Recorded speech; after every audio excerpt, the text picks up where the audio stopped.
drinking coffee dramatically lowers the risk of bowel cancer coming back. Coffee drinkers have a much lower risk of cancerous tumors regrowing in their bowels, according to new research. An observational study among 1,719 people in the Netherlands has found that patients with colorectal cancer who nurse at least 2 cups of joe a day are less likely to relapse in the future. Drinking a few cups a day also seems to reduce their chances of an early death. Can you imagine? This was true for patients suffering from all but the latest stages of bowel cancer, which were excluded from the analysis. Today, bowel cancer resurfaces after treatment in up to 30% of patients, which means that if the recent findings from the Netherlands can be verified in larger studies, coffee could one day be recognized as a life-changing medicine for some cancer patients. Compared to colorectal cancer patients who drank fewer than 2 cups of coffee a day, those included in the study who drank at least 5 cups a day had a 32% lower chance of their disease returning in the next 6 years or so. During that same time frame, there was also a noticeable link between how much coffee a patient drank and the risk of dying from any cause, according to an international team of researchers led by scientists at Wageningen University in the Netherlands. 3 to 5 cups of coffee a day was associated with the greatest reduction in all-cause mortality, peaking at roughly 29% compared to those who drank less than 2 cups. But after more than 5 cups a day, that peak dropped off. The results suggest that drinking as much coffee as possible does not improve a cancer patient's odds, and it could even have negative outcomes for other aspects of their health. It seems there's a sweet spot to aim for. The study in the Netherlands is one of the first to consider how coffee drinking impacts relapse rates among bowel cancer patients, not just their survival rates. The only other study to investigate this question found no association between drinking coffee and cancer recurrence, but it focused only on patients with stage 3 colon cancer, whereas the recent study in the Netherlands looked at bowel cancer stages 1 to 3. Unfortunately, specific causes of death could not be evaluated with the data at hand, so it's impossible to say if survival rates among coffee drinkers in the Netherlands are reducing the risk of dying from bowel cancer specifically, or if there's another protective effect at play.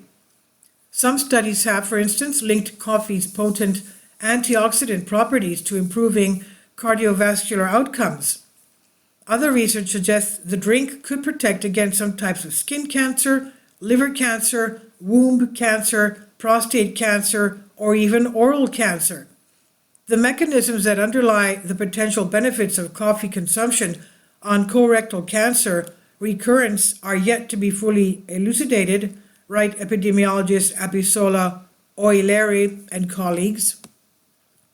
Most research so far has been purely observational, but the link between coffee and longer lifespans has been found in several other parts of the world. A 2018 study in the United States, for instance, found that colorectal patients who consume more than 4 cups of coffee a day had a 30% lower risk of all-cause mortality compared to those who drank no coffee at all. The same study also found that consuming more than 4 cups of coffee a day reduces the risk of mortality by up to 54% among patients with any stage of colorectal cancer, including the most advanced cases.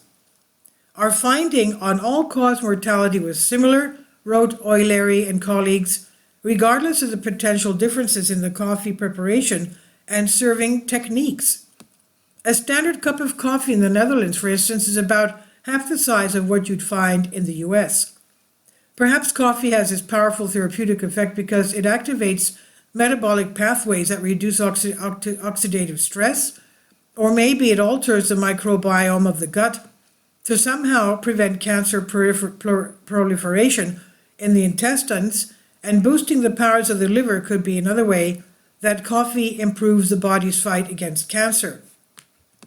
Further investigation is needed. Although we cannot infer a cause and effect relationship in our observational study, the authors of the Netherlands study conclude our findings could inform future intervention studies and provide evidence to develop guidelines for colorectal cancer patients. The study was published in the International Journal of Cancer. Isn't that something? This is by Carly Casella on Science Alert. Please leave your comments. Thank you for your support. Now I'm going to go and make myself a cup of coffee. Kindly support my Patreon account. The daily posts are 5 videos daily, and they are totally different from what I have on my YouTube channel. Thank you so much for your support and that you find all my content so interesting. You'll find the Patreon account details in the description box below.